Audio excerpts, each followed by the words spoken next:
Yesterday, major U.S. media outlets simultaneously reported that President Donald Trump is determined to pursue one key objective: securing a deal with Iran in hopes of cooling a conflict that has shaken the entire Middle East. To make that happen, a team of top-tier negotiation specialists has reportedly been assembled. The names linked to the effort are said to be familiar faces from Washington's previous high-stakes diplomatic initiatives. And there's even speculation that Vice President J.D. Vance could become involved. All of that signals just how seriously the U.S. administration may be taking the search for a political exit, instead of allowing military tensions to spiral further. Even so, the White House has remained extremely cautious when asked about the reports. Spokesperson Carolyn Levi only stressed that speculation about possible meetings should not be treated as official confirmation until the White House says so directly.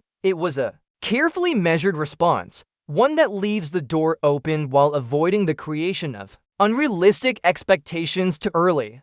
Still, the appearance of such signals alone was enough to make global audiences breathe a little easier. The conflict has already dragged on long enough to inflict enormous damage. From the global economy to the daily lives of ordinary people in multiple countries, energy prices have surged, oil markets have swung violently, inflation has intensified across many economies, making everyday life harder for millions, from transportation costs to basic living expenses. But just as faint hope of a diplomatic opening began to emerge, Iran moved quickly to pour cold water on it. A series of senior officials in Tehran publicly rejected the prospect of negotiations and instead reaffirmed a hardline position: the fight will continue until what they call total victory is achieved. A senior spokesman for Iran's Qadam al-Anbiya's central headquarters delivered a particularly forceful message, declaring that Iran's powerful armed forces remain proud, resilient, and unwavering in their mission to defend the country's sovereignty.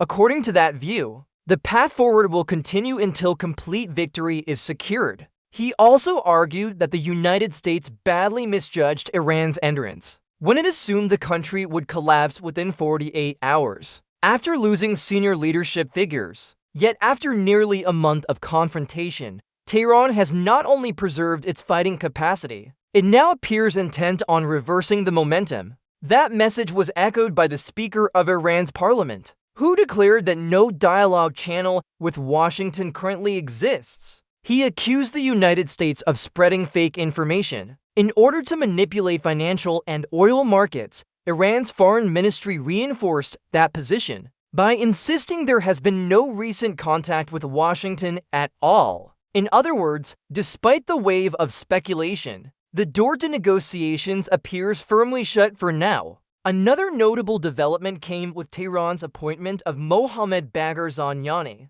as Secretary of the Supreme National Security Council, replacing Ali Larijani, who was reportedly killed in a previous strike. The choice was widely seen as a hardline one. Zanjani comes from the ranks of the Islamic Revolutionary Guard Corps, and that usually signals a preference for military resolve rather than compromise at the negotiating table. On another front, Pakistan is trying to step into the role of mediator by offering to host possible contacts. If the United States and Iran are willing to sit down, that move reflects a broader regional concern. The conflict is no longer just a military issue. It is directly affecting global energy supply chains, especially traffic through the Strait of Hormuz, the artery widely seen as the lifeline of the world's oil market. In that context, the coming days may bring fresh escalation rather than the de-escalation many had hoped for. Even if genuine negotiations do begin,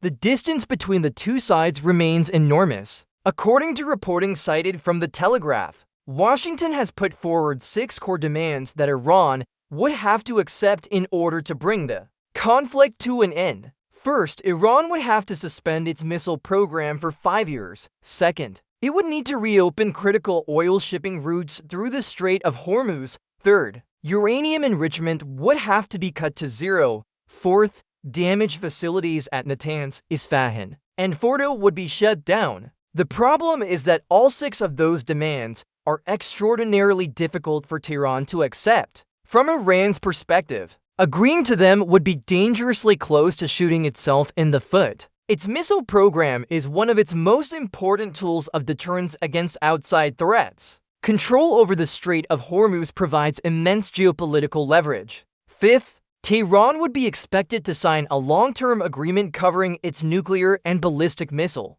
programs, including reducing the maximum range of its missiles to 1,000 kilometers. Sixth, Iran would have to end all support for its regional proxy forces, including Hezbollah, the Houthis, and Hamas. And nuclear facilities such as Natanz and Fordo are viewed not only as engines of technological and economic development, but also as part of the country's long-term security buffer. For that reason, accepting every condition on the table would almost amount to Iran strategically disarming itself, something no government in Tehran could easily justify. And beyond the strategic calculation lies another powerful factor: pride. After the killing of senior figures and the growing pressure surrounding Supreme Leader Ali Khamenei, domestic expectations inside Iran have changed dramatically in that atmosphere. If Tehran were to agree to a quick ceasefire without securing any meaningful concessions in return, it would almost certainly be seen as a sign of weakness. Where would the honor be? Where would the dignity be? Even the Iranian public, people who have suffered deeply, both materially and emotionally, may not be willing to accept such an ending, unless it comes with tangible compensation or meaningful gains. In a related development, Foreign Minister Abbas Araki sent a letter to United Nations Secretary-General Antonio Guterres, accusing the attacks on civilian nuclear facilities of being a grave violation of international law and the regulations of the International Atomic Energy Agency. He warned that any radiation leak could have severe consequences for civilians and the environment, and he called on the UN Security Council to respond quickly and decisively, including by demanding an end to the attacks and compensation for the damage. Even so, it is important to stress that these demands may be only part of a much longer list of conditions Iran could place on the table if negotiations were ever formally launched. Taken as a whole, the door to dialogue may not be completely closed, but for it to open in any meaningful way, both sides would have to scale back demands that are currently too far apart. Otherwise, diplomacy could easily collapse into deadlock before it even truly begins. The international community can hope, can encourage, and can even try to mediate, much like Pakistan is attempting to do, but the final decision still lies with the two sides, directly locked in confrontation, where questions of pride, loss, and strategic calculation are deeply intertwined. That is why, in the short term, the most realistic outcome may not be a sweeping peace deal, but rather temporary pauses between rounds of tension, moments just long enough for each side to watch, adjust, and wait for a more favorable opening. In the long run, however, unless both sides are willing to make meaningful concessions, any negotiation, no matter how carefully arranged, risks becoming a familiar cycle all over again. Hope rises, only to be extinguished just as quickly, and the region, once again, is left